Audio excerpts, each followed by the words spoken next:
Salut chers amis, démocrates africains et amis du monde entier. Bon, comme vous le savez, à Brazzaville, dans le royaume d'Oyokratie, dans le Sassoland, il y a du bousculade qui a commencé à se faire. Sassou, le génocidaire, veut remanier soi-disant son gouvernement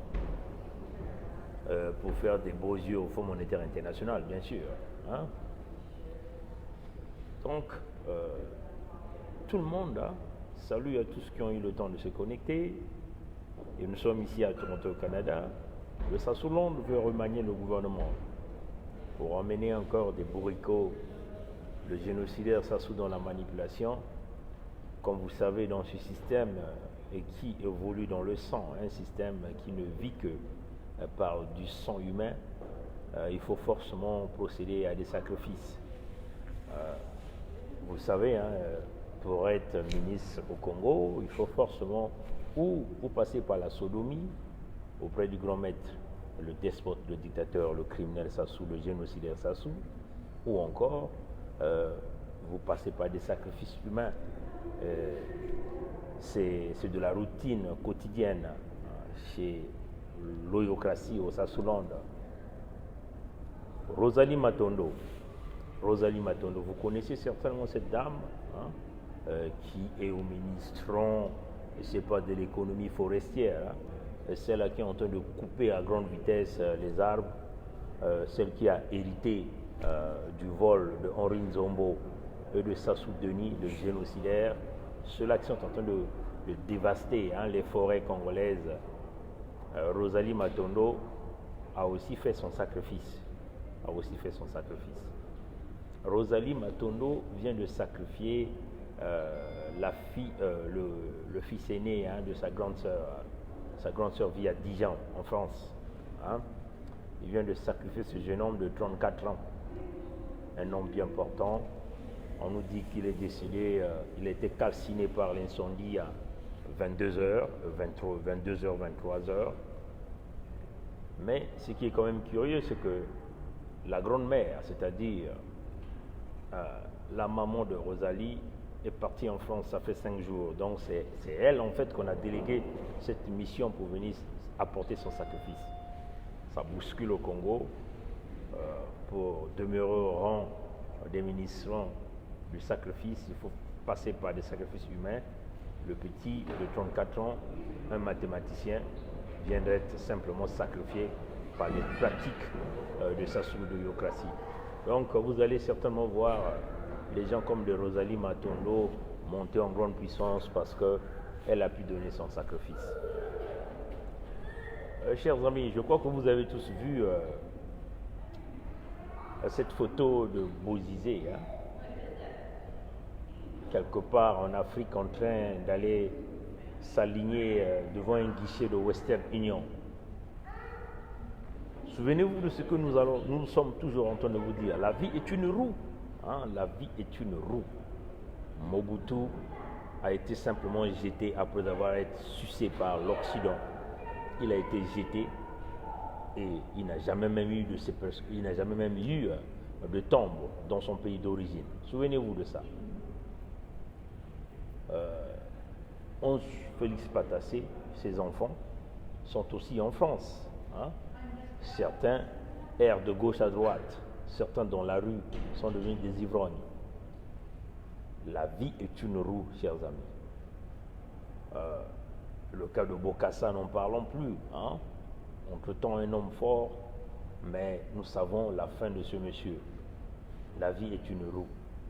Vous voyez comment la France utilise des gens. Ils te donnent tous les pouvoirs nécessaires. Ils te donnent tous les moyens. Dans ta tête, tu te dis, tu es égal au Créateur. Tu montes au créneau, tu assassines tes siens. Tu tues comme tu veux, tu voles comme tu veux. Tout l'argent que tu as volé, tu vas les cacher où? En Occident. Mais quand l'Occident te jette, qu'est-ce qui va se passer? Il bloque les valves.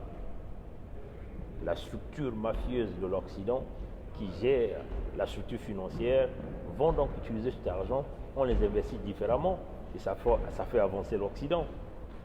Aujourd'hui, Félix Patassé se retrouve devant un guichet de Western Union pour aller attendre un transfert d'argent envoyé certainement d'un frère au niveau de la République centrafricaine. Vous voyez que Bozizé, un homme fort, président, il est resté là, mais on l'a simplement jeté dans la poubelle. Alors, chers amis, la vie est une roue. Aujourd'hui, tu te crois le plus fort. Le cas du génocideur Sassou, le cas aujourd'hui de tous ces gens qui sont dans le système de démocratie, qui se croient les plus forts.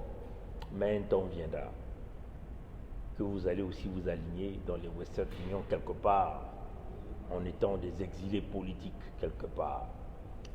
Parce que nous le disons encore, nous allons vous traquer partout où vous irez. Vous allez dormir, la nuit vous vous réveillez, vous vous retrouvez au Congo, dans les cachots du Congo. On va construire des prisons spécifiques pour tous ces gens-là. Nous sommes dans le principe de la tolérance zéro. Tous ceux qui ont commis des crimes ne seront jamais pardonnés. Nous ne sommes pas Dieu pour vous pardonner. Allez-y dire à votre Jésus, il va vous pardonner. En tout cas, nous croyons à la justice, nous croyons à la loi et nous pensons que ceux-là qui ont commis des crimes de sang ou des crimes économiques doivent se justifier devant la justice des hommes. Si vous voulez attendre la justice de Dieu, attendez quand vous allez mourir si jamais cette justice existe. Vous voyez, chers amis. Mais entre-temps, nous vivons dans la chair ici, nous devons passer par la justice de la chair.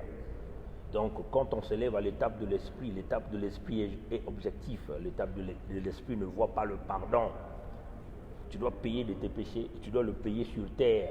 Vous voyez, chers amis. Donc, on le dit, tout ce monde, les gens de Sassou, là, ils vont payer. Il n'y a rien à faire. Qu'il s'agit d'une femme, d'un homme, un enfant, un jeune homme, ceux-là qui ont comploté dans les assassinats, dans le vol, dans le crime, dans tous les crimes, même s'il y a pour nous, un crime demeure un crime, qu'il soit petit, qu'il soit grand, principe de la tolérance zéro. Tous ces gens-là, ils vont le payer. Chers amis, je crois que vous êtes déjà en train de regarder comment l'Italie est en train de sortir d'une manière claire. L'Italie le dit, le pillage de l'Afrique. Et ce que nous avons toujours dit. Tous les enfants d'Afrique qui se sont levés pour dénoncer ont été tous assassinés. Après les assassinats de Lumumba, de Thomas Sankara, de Kwame Nkrumah, certainement ça sera notre tour à nous. Mais on le dit, chers amis, plus nous sommes nombreux, plus ils seront incapables de nous assassiner tous. Donc, commencez déjà par faire transmettre ce message à vos enfants, partout où ils sont nés, et le déclarer haut et fort, que l'ennemi de l'Afrique francophone demeure la France, demeure la politique française, demeure l'économie française. Il va falloir que nous puissions lutter corps et âme pour sortir nos États de cet enclos.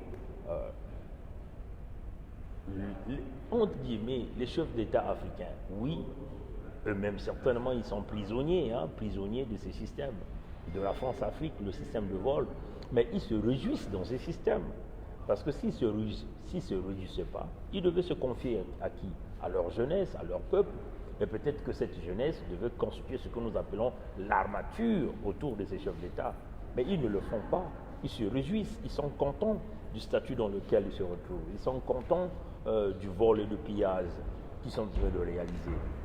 Si c'était des hommes conscients, ils devaient se dire, écoutez, moi-même je suis prisonnier d'un système, je veux me rabattre auprès de mon peuple, auprès de ma jeunesse, et en ce moment-là, les jeunesses là devaient être là pour les protéger. Et ça devait être donc un effet boomerang qui devait continuer dans tout le pays africain où vous devez avoir une jeunesse debout. Vous avez déjà vu, il y a quelques vidéos qui circulent en République centrafricaine où des jeunes centrafricains se sont levés pour repousser l'armée française. Vous voyez, chers amis, c'est ce danger-là que nous sommes en train de vouloir montrer à l'Occident qui pille l'Afrique, que l'Afrique va devenir une véritable bulle pour vous. Nous remercions encore la montée en grande puissance des autorités politiques d'Italie qui sont en train de condamner d'une manière ferme. Vous avez vu que pendant des décennies, ils ont pillé l'Afrique et personne n'a jamais pris l'audace devant même leur Assemblée générale des Nations Unies ni devant leur Conseil de sécurité pour dénoncer haut et fort le pillage de l'Afrique par la France. Oui, chers amis. Mais, chers amis, comme on a toujours dit, la vie est une roue. Aujourd'hui, nous sommes en train de voir des mouvements sociaux en France. La plupart des temps en France, vous avez vu des mouvements sociaux qui peuvent commencer un jour, 2 jours, une semaine et puis ça finit. Mais là, c'est depuis le 17 novembre que le mouvement est parti jusqu'à aujourd'hui. Jusqu'à aujourd'hui, ça ne décolère pas, ça ne fait qu'augmenter en grande puissance. Donc vous voyez que quelque part, les peuples français eux-mêmes se disent qu'ils sont victimes d'un système dont ils doivent se lever. Il faut que les Africains mettent ça dans la tête. La seule façon de pouvoir lutter contre ces groupes français, c'est d'abord que les jeunes Africains se lèvent tous, commencer à aller chasser les Français, qu'ils ferment leurs bases militaires, qu'ils rentrent chez eux. Ça, c'est d'abord la première chose. Commencer à aller se mettre debout devant leurs entreprises, leur empêcher de rentrer dans leurs entreprises, leur demander de rentrer chez eux. Et ça doit se faire avec l'assistance des services de sécurité de nos États, des services de police, des services militaires. Il faut qu'ils comprennent que les peuples, les jeunes qui sont en train de chercher la liberté, ne cherchent pas seulement leur propre liberté, mais la liberté de toute la jeunesse de cette nation ou de ce pays-là. Vous voyez, chers amis, y compris les enfants de ces militaires, y compris les enfants des politiciens, y compris les enfants de ces, entre guillemets, de ces chefs d'État. Vous voyez, chers amis. Donc, il faut que ça soit un mouvement généralisé, un mouvement où tout le monde prend le sens du patriotisme. Un militaire doit d'abord comprendre que la nation demeure la nation. Il doit d'abord commencer par lutter pour sa propre nation, défendre les intérêts de sa nation et non les intérêts d'un clan ou d'un homme. C'est cela qui fera avancer nos États. Donc nous remercions aujourd'hui le gouvernement italien qui le dénonce d'une manière claire. Le pillage de l'Afrique, ça fait longtemps, ça fait des décennies que ça a commencé, ça fait des siècles que ça a commencé, mais ça ne finit pas. La souffrance des Africains, c'est grâce et à cause de la France qui pille, qui ne cesse de piller, qui impose des pantins, qui assure la répression, qui couvre les crimes de guerre, les crimes contre l'humanité. Et aujourd'hui, ce sont des innocents qui sont jugés.